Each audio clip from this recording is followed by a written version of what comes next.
Okay, we want to discuss the Goldsboro Ridge formation sitting on the Sutherland Formation. Here is a global mapper elevation profile across both a bay that sits in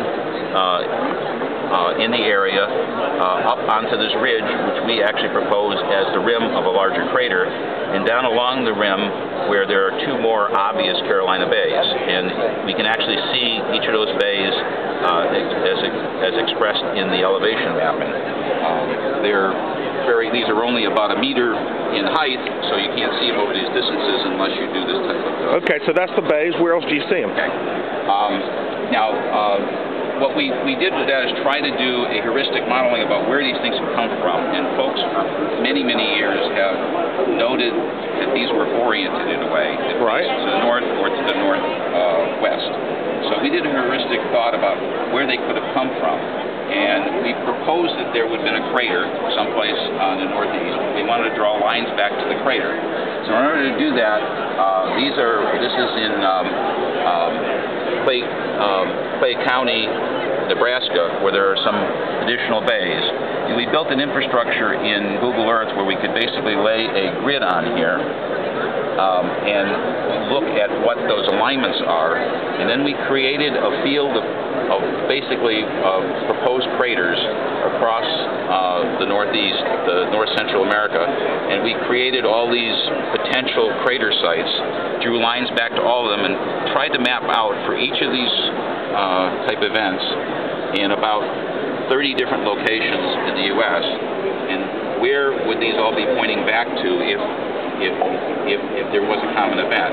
They all seem to basically focus in the loci on an area about 3 degrees west of Lake Michigan, which we thought was kind of an interesting thing. So we started saying, well, if it's elliptical like this, could it be a low angle of impact cratering event? So we look here at what happens imaging the planets, the terrestrial planets. We see a lot of these craters where you get this very oval-shaped crater coming proposed from a very shallow angle of impact, creating a blowout structure downrange, basically no ejected area out back, and a butterfly.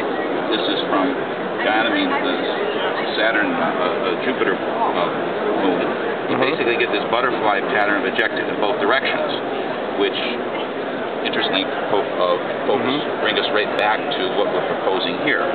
So we have a potential for creating a low impact crater, angle of impact crater that would throw butterfly eject out in both directions. But there's nothing here. The next thing we looked at is that if the Earth did not move, we could paint this picture on Google Earth perfectly fine. But the reality is that the Earth does rotate about every 4 minutes. It rotates about 1 degree.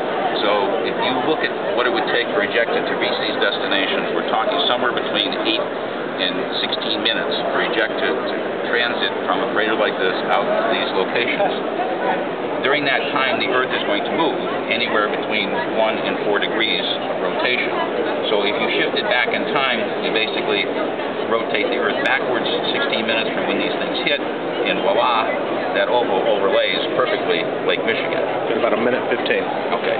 So in order to do that, we took a look at Lake Michigan, said, what would it look like if there were oval craters here? We proposed a fragmented impactor, and Lake Michigan actually can be described by 7 oblique impacts, such as this, laid back in sequence. They're all oriented at 199 degrees azimuth here, and then step back based on differentiation from atmospheric resistance as they came in. So they basically create a structure that looks very much like, actually almost exactly like Lake Michigan. A cross-section of Lake Michigan we did, saying that if it hit this area during the Ice Age, there could be 1 to 2 kilometers of ice on top of Lake Michigan. Most of this crater that we're proposing would have occurred out of that glacial ice.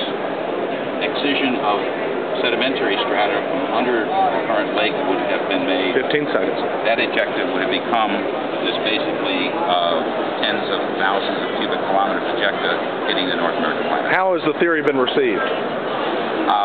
With tremendous disinterest, shall I say. The